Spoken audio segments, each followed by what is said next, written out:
Actor Darshan. వీడు సినిమాలో మాత్రం అన్యాయం ఎక్కడుంటే అక్కడికి వెళ్ళి అందరిని రక్షిస్తాడు. దేకో మేర హీరోయిజం అంటాడు, కానీ నిజ జీవితంలో మాత్రం దేకో మేర రౌడీయిజం అంటాడు. ఈయన కన్నడ సినిమాలో హీరోగా చేశారు. అయితే ఈయన ఇప్పటికీ జైల్లోనే ఉన్నాడు. దర్శన్ విజయలక్ష్మి గారిని 14th May 2000 పెళ్లి చేసుకున్నారు. ఇంతవరకు బాగానే ఉంది. కొంతకాలం వీరిద్దరి బంధం బాగానే సాగింది. ఏమైందో ఏమో గానీ మన డి బాస్ అంటే కర్ణాటకలో మనోడిని ముద్దుగా ఫ్యాన్స్ అలా పిలుచుకుంటారు. అయితే ఈ దర్శన్ మనసు కొత్తదనం వైపు వెళ్ళింది. అంటే ఇప్పుడున్న ఇంట్లో మనస్పర్ధలు వస్తున్నాయని కొత్త ఇంటి వైపు మనసు మళ్ళింది.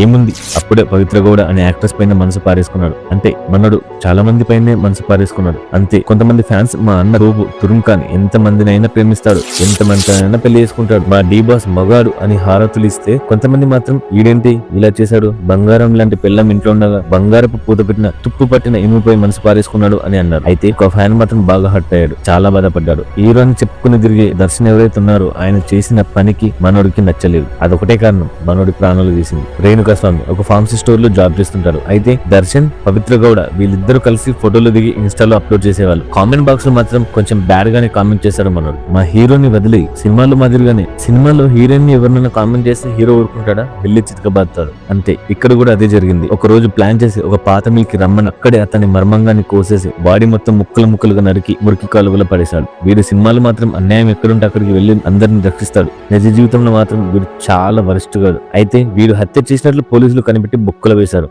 జూన్ 2025లో కర్ణాటక హైకోర్టు వీరికి బెయిల్ ఇచ్చింది. సుప్రీంకోర్టు మాత్రం అలా ఎలా ఇస్తారు అని కర్ణాటక కోర్టును హెచ్చరించింది.